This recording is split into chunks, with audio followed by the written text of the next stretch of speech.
ಈ ಸಮಾರಂಭದ ದಿವ್ಯ ಸಾನ್ನಿಧ್ಯವನ್ನು ವಹಿಸಿರ್ತಕ್ಕಂಥ ನಮ್ಮೆಲ್ಲರ ನೆಚ್ಚಿನ ಹಿರಿಯ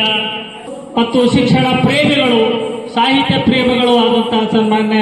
ರಾಠೋಡ್ ಅವರೇ, ಈ ಸಮಾರಂಭದಲ್ಲಿ ನಮಗೆಲ್ಲ ಮಾರ್ಗದರ್ಶಕರು,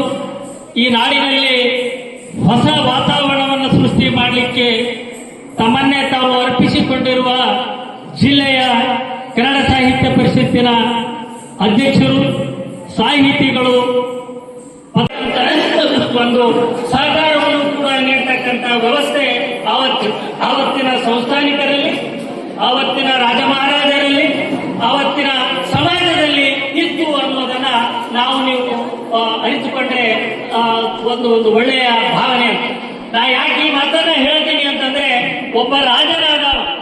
ಒಬ್ಬ ಸಮಾಜದಲ್ಲಿ ಇರಬೇಕಾದವರಿಗೆ ಸಾಂಸ್ಕೃತಿಕ ಒಂದು ವಿಚಾರಗಳು, ಸಾಂಸ್ಕೃತಿಕ ಮೌಲ್ಯಗಳು, ಸಾಂಸ್ಕೃತಿಕ ಆಚಾರ ವಿಚಾರಗಳ ವ್ಯವಸ್ಥೆಗಳು ಪರಿಚಯ ಆಗಬೇಕಾದ್ರೆ ಕವಿಗಳ, ಸಾಹಿತಿಗಳ, ಸಾಂಸ್ಕೃತಿಕ ಕಾರ್ಯಕ್ರಮಗಳ ಅವಶ್ಯಕತೆ ಈ ನಾಡಿಗೆ ಬಹಳಷ್ಟು ಅವಶ್ಯವಿದೆ. ಆವತ್ತಿನ ಮೈಸೂರು ಮಹಾರಾಜರ ಪುಣ್ಯದಿಂದ ಹುಟ್ಟಿದಂತ ಈ ಕರ್ನಾಟಕದ ಕನ್ನಡ ಸಾಹಿತ್ಯ ಪರಿಷತ್ತು ಇವತ್ತು ಈ ನಾಡಿನಲ್ಲಿ ನಾಡ, ನುಡಿ, ನೆಲ, ಜಲ,